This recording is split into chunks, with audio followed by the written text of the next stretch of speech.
Aku adalah Dika, anak tiri dari Santi, wanita yang kini menikah dengan ayahku, Arif. Sejak kecil, aku sudah terbiasa hidup tanpa banyak perhatian dari ayah. Dia lebih banyak sibuk dengan pekerjaannya yang membuatnya sering pergi jauh, meninggalkan kami di rumah yang terasa semakin kosong. Santi, ibu tiriku, adalah sosok yang selalu ada. Dia baik, perhatian, dan selalu berusaha memahami aku, meski hubungan kami tak pernah benar-benar dekat. Kami selalu menjaga jarak, baik-baik saja, tapi tak lebih dari itu. Namun, segalanya berubah ketika ayahku semakin sering keluar kota. Santi, yang juga merasa terabaikan, mulai lebih banyak menghabiskan waktu denganku. Dia tak hanya sekedar ibu tiri, tapi mulai jadi seseorang yang bisa aku ajak bicara, berbagi keluh kesah, dan sedikit demi sedikit, kami mulai dekat. Hanya saja, aku tidak tahu kapan semuanya berubah menjadi lebih dari sekadar percakapan biasa. Awalnya, aku hanya merasa sedikit lebih dihargai. Santi mulai meluangkan waktu lebih banyak untuk mendengarkan ceritaku, tanpa terburu-buru. Aku mulai merasa nyaman berada di dekatnya, sesuatu yang selama ini aku rindukan dari ayah. Kami berbicara tentang banyak hal, tentang pekerjaan, tentang hidup, tentang sepi yang kami rasakan. Entah bagaimana, aku mulai menunggu momen-momen itu, saat kami berdua duduk bersama dan berbicara. Suatu malam, saat hujan turun dengan deras, kami berada di ruang tamu yang gelap. Ayahku sedang tidak di rumah, seperti biasa. Santi duduk di sampingku, menceritakan tentang hari-harinya yang sepi tanpa ayah. Aku hanya mendengarkan, merasakan bahwa aku mungkin satu-satunya yang bisa membuatnya merasa sedikit lebih baik. Tanpa sadar, tanganku menyentuh tangannya. Kedua tangan kami saling bergetar, dan dalam kebisuan yang aneh, aku merasakan hal yang belum pernah aku rasakan sebelumnya. Tak ada kata-kata yang bisa menggambarkan perasaan ini. Entah siapa yang memulai duluan akhirnya bermain Uno. Aku tidak bisa mengerti perasaanku, tapi aku tahu ini salah. Ini adalah hal yang tak boleh terjadi, aku anaknya, dan dia adalah ibu tiriku. Tapi kenapa perasaan ini tak bisa kuhindari? Setiap kali aku melihatnya, hatiku berdebar lebih cepat. Santi juga begitu. Aku bisa melihatnya dalam matanya, ada kebingungan yang sama. Kami tidak tahu apa yang harus dilakukan, tapi kami tidak bisa berhenti. Permainan Uno itu terulang kembali, dan kali ini, kami tahu bahwa kami berada di jalur yang sangat berbahaya. Arif, ayahku, tiba-tiba pulang lebih awal dari yang diharapkan. Waktu itu, kami berdua duduk di ruang tamu langsung merapikan diri, dan aku sedikit berlari menuju kamarku. Setelah malam itu, segalanya terasa semakin rumit. Kami berdua mencoba untuk bersembunyi dari kenyataan, berusaha menjauh dari perasaan yang terus-menerus mengganggu kami.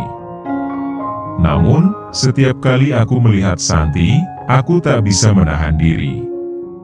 Kami berdua tahu bahwa perasaan ini adalah kesalahan besar, tapi kadang-kadang kesalahan justru terasa begitu benar. Santi berusaha menghindar, tetapi aku tahu dia merasa keasyikan juga bermain Uno bersamaku. Kami bertemu diam-diam, berbicara dalam keheningan, seolah kami bisa menghindari kenyataan ini.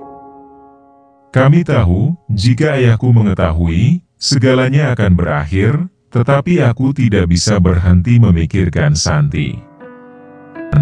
Hubungan kami tumbuh menjadi lebih kuat, lebih dalam, meskipun kami tahu bahwa kami hidup dalam kebohongan. Waktu berlalu, dan meskipun kami terus berusaha menjaga jarak, cinta kami tetap ada. Kami menjalani hubungan ini tanpa sepengetahuan ayah, dalam bayang-bayang kebohongan yang kami ciptakan.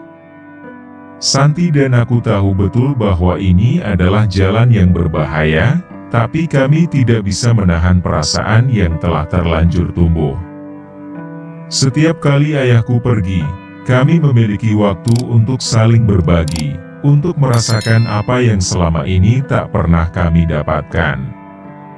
Kami berdua berusaha menjaga semuanya tetap tersembunyi.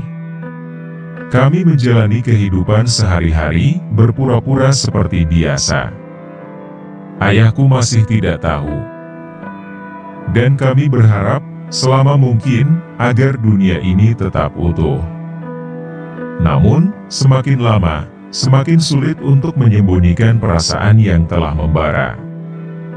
Kami berdua tahu, suatu saat, kebenaran akan terungkap, dan entah apa yang akan terjadi kemudian. Aku tidak tahu bagaimana cerita ini akan berakhir. Aku dan Santi terjebak dalam hubungan yang tidak seharusnya ada. Kami tahu ini adalah sebuah kesalahan besar. Bahkan sejak awal kami sudah merasa bahwa setiap detiknya adalah pelanggaran terhadap segala yang kami percayai, terhadap nilai-nilai yang seharusnya kami pegang teguh. Namun, di tengah semua kesadaran itu, perasaan ini, perasaan yang begitu kuat, begitu menguasai, tak bisa kami hindari. Ia tumbuh dengan sendirinya, seperti tanaman yang menyusup di antara celah-celah dinding yang retak. Kami berusaha menjauh, mencoba untuk bertindak rasional, untuk menahan diri. Tapi tak pernah bisa. Setiap detik yang kami habiskan bersama, semakin membuat kami terperangkap. Kata-kata yang kami ucapkan, tatapan yang tak terhindarkan, semuanya seperti magnet yang tak bisa ditolak. Kami tahu bahwa ini salah, tahu bahwa jika dunia tahu, kami akan dihancurkan oleh penghakiman orang-orang di sekitar kami. Tapi, apakah kami bisa begitu saja melawan perasaan yang begitu kuat? Apakah kami bisa menanggalkan segala yang kami rasakan demi menjalani hidup yang seharusnya? Hanya satu hal yang pasti, kami tak bisa mengubah apa yang telah terjadi. Semua yang kami miliki kini adalah kenangan dan perasaan yang tak bisa diabaikan begitu saja. Semua ini adalah sesuatu yang tak akan pernah bisa dihapuskan, bahkan meski waktu terus berjalan. Kami telah memilih untuk melangkah bersama di jalan yang penuh dengan bahaya ini, dan meski dunia menganggapnya sebagai sebuah dosa, bagi kami, ini adalah sesuatu yang tak bisa kami hindari. Mohon maaf, sebelumnya, di sini admin tidak ada maksud untuk merusak moral. Tapi kita sebagai insan manusia yang penuh dosa, hanya ingin berbagi pengalaman saja, yang tentunya Mimin juga tidak akan pernah menyarankan untuk ditiru. Terima kasih karena sudah mau mendengarkan kisah nyata ini. Sekali lagi ambil baiknya dan buang buruknya, dan semoga hal seperti ini tidak akan pernah terjadi kepada kalian semua wahai sahabat onlineku. Dan semoga kita semua dilindungi dari mara bahaya. Amin ya rabbal alamin.